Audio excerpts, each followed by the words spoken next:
This year, over 7,000 home cooks from around the nation fought for just 20 places in the MasterChef kitchen. You're through to the next round. And between them, this is going to change your life. Created a TV phenomenon. I love it. It's fantastic. Good. No, actually, great. Well done. Forging friendships. Cheers. As they battle to become chefs. I'm so not ready to go home.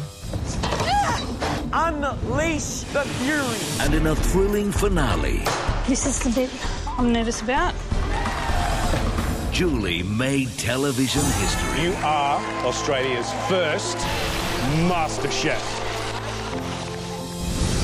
Now, 18 celebrities, from elite athletes to rock stars, entertainers, comedians, journalists, authors, and a state premiere. I wouldn't have come here if I didn't think that I had a chance. Feel the heat of competition as they put their passion for cooking and their reputations on the line. This is harder than any workout. At stake, the Celebrity MasterChef title. I feel like I'm competing the whole state. And $50,000 to the charity they love. My mum's been through breast cancer, so for me it's a special foundation. If the food's not amazing, it's all guns blazing. Mashed potato disaster. But when these home cooks get it right... That is delicious. I can't actually think of a way you can make it better. You feel the relief, the pride... Please can I come round to your house and have that for dinner? Anytime. And the taste of victory. I'm more than a musician. I'm a musician who can cook.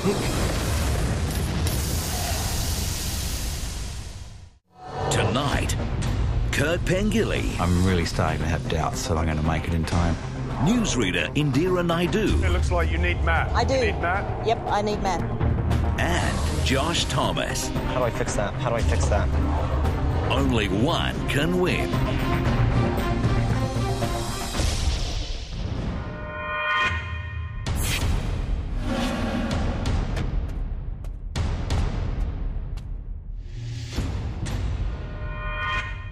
I'm Kurt Pengilly from In Excess. I'm a rock star. In the late 80s, early 90s, we were the biggest band in the world. When I'm on the road, it's really hard for me to cook, so I go to a lot of restaurants. The one thing I love doing when I come home is cook. My cooking style's a little mongrel. Not really any particular style, but always it's got a bit of an Asian kind of feel about it, you know, that spice kind of thing.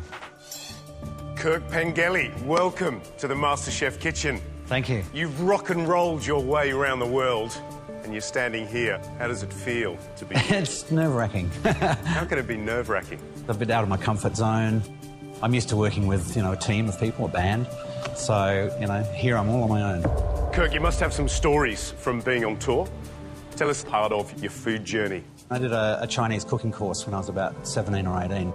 Many, many years ago when the band first started, we moved to Perth for about a year, and Michael Hutchins, our singer, he and I shared my panel van across Australia, across the Nullarbor, and when we left from Adelaide, I chopped up a bunch of vegetables and put them in Tupperware containers and whatever, and cooked up a big stir-fry on an open fire in the middle of the Nullarbor. And what did it taste like? It was good, yeah, it was interesting. So, Kirk, let's see who you're cooking against today.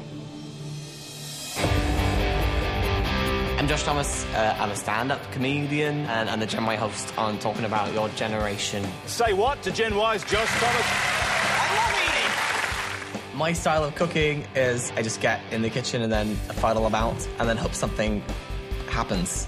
Why do I love cooking? Because it's fun and you get to just create something out of nothing and then you get to eat it. It's the best hobby you can have. Better than cross-stitch. I'm super excited to get into the big warehouse kitchen you have. Mostly, I just want to see Matt Preston eat live. You all right? Look at the body language. Look, he's got his arms crossed. What's going on? All this week, I've just been like, oh, what if they ask me to do a souffle? I don't know how to do a souffle. Why am I learning how to do a souffle? That's all I think at night. I haven't slept all night last night. I'm super scared. Like, sometimes I put on dinner parties, and that's like a terrifying day where I'm like, oh no, what if I burn the lamb? And then my friends, because it's nothing worse than being at a dinner party when everyone's having to eat food that's crap. This is like that, but in front of 2 million people, George. It's terrifying. Josh, if you think you're nervous now, Yes. wait till you see who's going to come through the door next. Oh gosh. I'm Indira Naidu. I'm a journalist, a television presenter, and I write a food blog called Saucy Onion. And I think you'd be pretty hard-pressed to find a more obsessive foodie than me. Look, I'm a pretty good cook. My background is South African, Indian, Australian. My earliest memory is probably the smell of my mum's cooking in the kitchen, just smelling those beautiful aromas, the cardamom, the cinnamon, the turmeric, the chilli, the spices. I don't think I have a memory that doesn't have food, really. Indira Naidu, journalist. Welcome to the MasterChef kitchen. It's an absolute pleasure to be here. I'm really, really excited. Now, you've cooked for some pretty impressive people in your time. Who's been must be the pinnacle? Probably the one that springs to mind is I had to cook a home-cooked meal for the East Timorese president, José Ramos Horta. He was visiting after a meeting with the UN, and he rang up and he said, look, I need to meet you and update you on the political crisis. And I thought, OK, that in itself is pretty exciting. And he said, look, I've been living out of hotels for the last couple of months. I would die for a home-cooked meal. I was so nervous cooking for a president. But, yeah, it wasn't too bad. What sort of food are we expecting to see from you here? I'm very passionate about the Italian love of food, the way they love sharing food, so and hopefully that comes through in my food. Kirk, Josh, Indira. Now let's think about what you're competing for here. You're competing for this prestigious title of Australia's first celebrity MasterChef. I'd love to win. It'd be a great honour to be, you know, the first celebrity MasterChef. One of you will go through to the semi-finals. To decide who that is, you'll cook off against each other in 2 rounds. The first round, you'll present to us your signature dish. The dish that tells us who you are in the kitchen and how you love to nurture and feed people at the table. I'm very confident my dish will win. I think that it's got all the elements that they're looking for. Round 2 is the pressure test.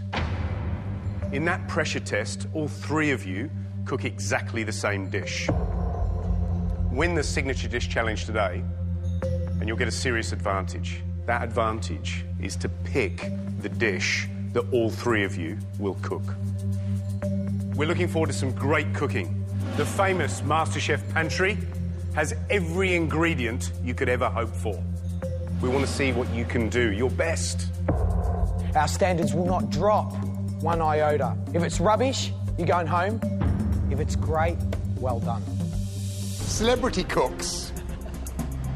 You'll have 90 minutes to prepare your signature dish for us. Use that time wisely. We wish you the best of luck, and your time starts now.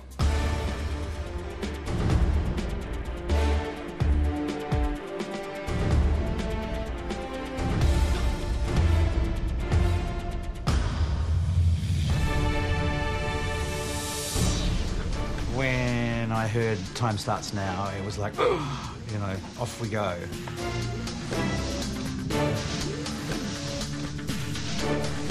My brain went a bit fuzzy for a minute there, and I really had to sort of kind of focus in and work out my sequence of events of what I needed to put on first. Kirk! It's the food police. Here we are. You knew we were coming. Yeah, it was inevitable.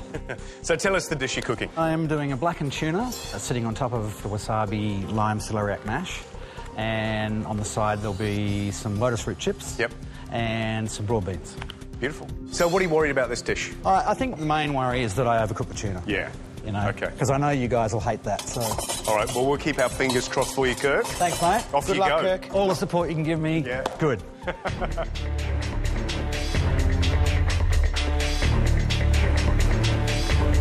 Indira, it's all happening here. What are you cooking? I'm doing Italian meatballs Yes. with a tomato sauce, polenta batons and a pesto oil. What worries you about this dish? I'm really worried about the polenta because you've both gone on about how you hate stodgy polenta, so I want to make sure that it's nice and smooth and, you know, creamy on the palate. Instead of lumpy and hard. Which is the way it's looking at the moment. It doesn't... No, it's not. I don't know what you're panicking about. It looks fine to me. Okay. And you know what? What? You think it's done? I reckon it tastes great. Josh, tell me what the dishes are that you're cooking. I'm making a lamb tagine, right, which is like a spicy, fruity curry. Yep. And I'm making a saffron crema catalana, yep, which is orange, cinnamon, and saffron. Creme brulee would probably be the best way to describe it. What's all this mess? It's ingredients to cook with. Right, OK. They were all going on about my messy station. Are any of the ingredients going in the food, or are they just going to remain on the bench? They're going to remain on the bench for a while. I'm always very messy. I know it's not a good thing, but it's the dishes that we're after, you know? Next on Celebrity MasterChef Australia. He does seem very panicked and he's hopping from side to side. Still a bit raw on the outside. It's a bit clumsy.